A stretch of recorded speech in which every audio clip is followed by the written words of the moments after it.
Awesome. Thank you so much for sharing that video for us, Samika Alexander Williamson. So after seeing that, we know what we're advocating for and perhaps have a better sense of the times during which it's best to make our advocacy push during the policy process. And now it is time for us to understand a key framework that is key in any health-related argument, right? So now we are going to go into another video, which will, it encompasses a deep dive into healthy food policy. And this video, this deep dive will focus on a school nutrition policy or a healthy school policy. So we just have around, so we're almost at the end, guys, so just hang in there. It's just two more activities, two deep dives, this and another, and then we'll wrap up and then you can go. So let's just turn our attention to, we'll introduce now Kimberly Benjamin. She is a lawyer and she is also a member of Healthy Caribbean Youth. And she was interviewed by Daniel, to get a better understanding of comprehensive school policies. So hello, Kimberly. It is so great to have you as a fellow Healthy Caribbean Youth member, as a youth advocate, as a lawyer. We're so pleased to have you in this deep dive session. So as you know, so far, we would have covered the main issue that we're here to talk about. So the nutrition transition that we've been undergoing across the region, the exorbitant rates of non-communicable diseases, as well as obesity. And we would have introduced the priority policies so far. And so this session, we're really just taking a deep dive into two of the policies. So one, nutrition policy and kind of the gold standard and what we should be aiming for, which we know, and you'll tell us shortly, you have been the author of one of the documents that all of the attendees really should be aware of moving forward.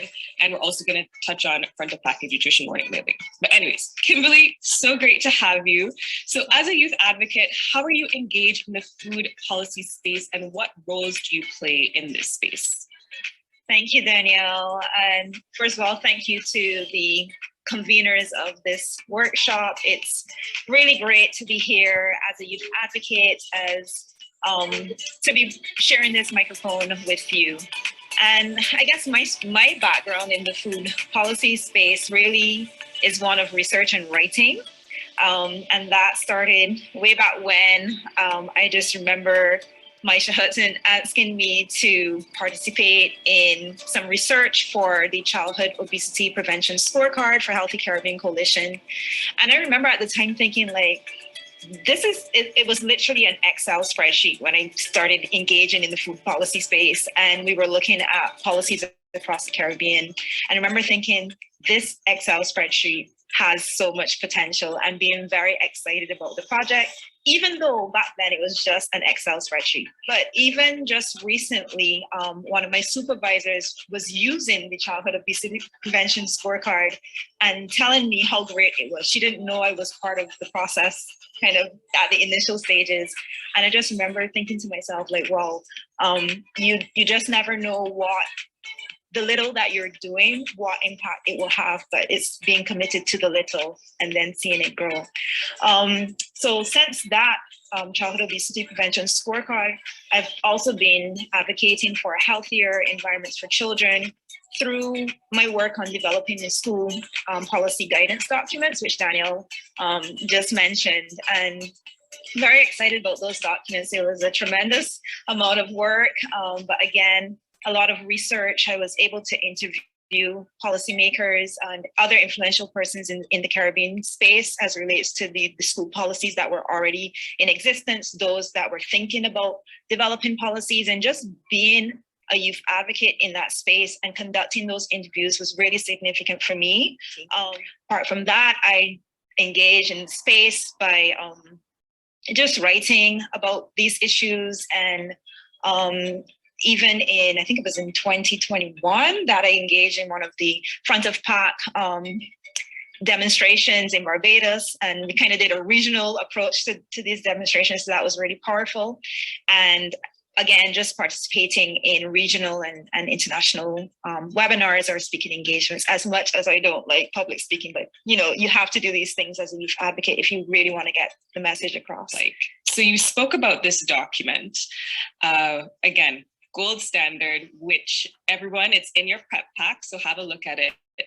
What are some of the key elements in a comprehensive school policy? So you would have done this research. Based on that, what are some of the key elements that all of us who are advocating for a healthier school environment should be aware of? Yeah, really important question. First, I should probably highlight, though, that the document produced was really strategically targeted to kind of what was happening in the climate in the Caribbean at the time. So it's focused on regulating the availability and marketing of unhealthy foods and beverages. So when I think about kind of the more comprehensive policy, it would encompass obviously what is captured in these documents, but some additional elements which I'll mention. And another important resource as well in terms of a comprehensive school policy would be the food and agriculture organizations. They did a legal guide, which again was very helpful in my research. But in terms of the key elements, I would say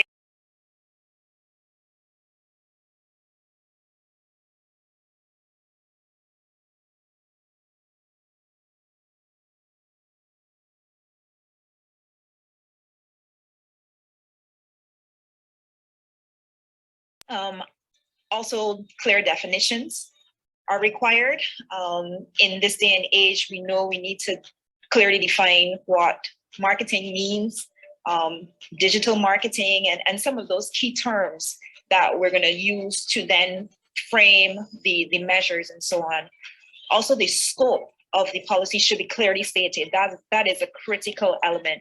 In the school policy that I drafted, it really took into consideration the existing gap. For example, in my research, I found that a lot of the policies in the Caribbean region didn't necessarily include private schools. So ensuring that the scope was broad enough to capture both the public schools and private schools so that all children are adequately protected and can, thrive in healthy environments in the school setting.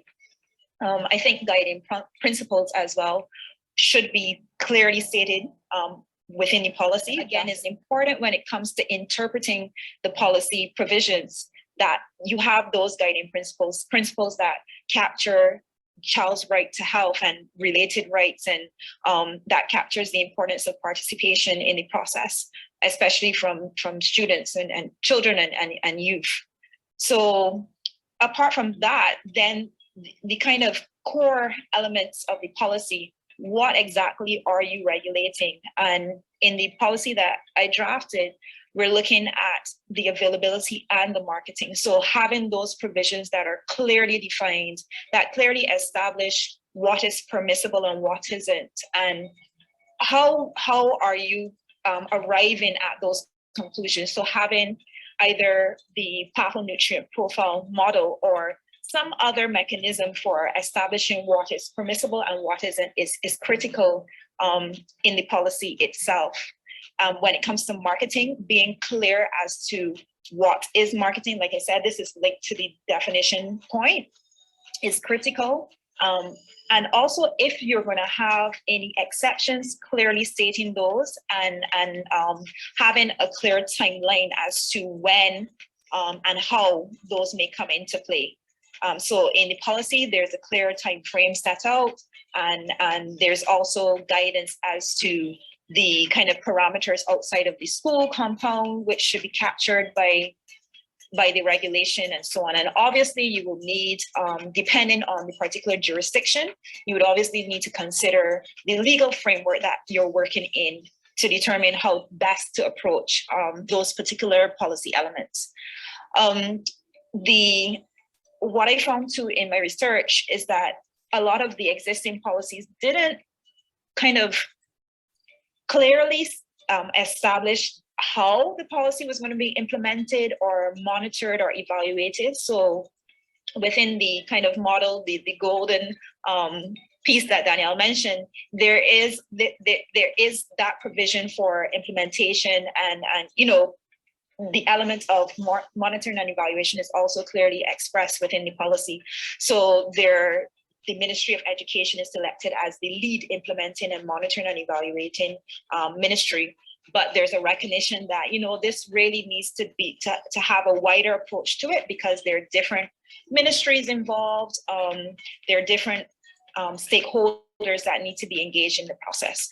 But it was key, even from speaking to the interviewees during the process, that there needs to be some identified leader leading ministry to guide the process. I want to say there too that kind of the civil society organization being part of the implementation and monitoring and evaluation is critical, as well as of course the children, the students themselves. The policy also, another critical element is that of enforcement and penalties. And again, this tends to be missing from the discussion in existing instruments in the region. But again, there needs to be that clear definition of what are the sanctions that are applicable and how they can be enforced. Of course, training and communication are all elements that are important. There are so many different elements, and I know time does not permit me to go into details, but excellent. Thank you, Kimberly. As you know, we're a little tight on time, but thank you for clearly kind of giving an overview of the what and the how, and some of the gaps that have been observed and how we can do better moving forward, as so many countries are either have developed policies or are looking to improve, or in some cases are looking to implement. So again, this document is so timely. And so finally, Kimberly, what are some of the challenges to progress in implementing comprehensive school policies in the Caribbean? And what are some solutions, including the role for youth advocates, those of us who are on the call? Yeah, another great question. And in terms of the challenges, actually, interestingly, this was one of the questions that I posed to the interviewees when I was in the process of developing the documents. And a common response was industry interference. Like, obviously, industry pushback was big. Persons from the different jurisdictions where these policies were already developed or being talked about, industry really pushing back on the sugar content that would be permissible, or even the time frame. In one jurisdiction, industry said, well, we need 3 years to do this. And it's like, no, you don't. There's some really helpful guidance for youth advocates about industry. Lots of papers have been written. I really like one by Mia Lawn that is in 2020, where she talks about the corporate political activity and mechanisms to kind of overcome them, or to try to do your work with them in consideration. So definitely another resource that I would recommend. Other challenges that the interviewees mentioned included this kind of almost like a power struggle over, you know, who owned the policy. So ownership of the policy was another challenge, which was why in developing the policy, we felt it important to clearly state who was to lead and also those who were to support. Another challenge that was mentioned, and that, is that there's a lack of information within the existing policies. Actually, even before we go there, I would mention the existing policies are often not publicly available. So that's a huge challenge, because when you think about the role of advocates, our role is to look at the instruments are available to us and to continue to press for their proper implementation. But if we don't know what's supposed to be in the policy, you know, how can we effectively do our job? So lack of information within the policy, lack of access to the policy is a huge challenge.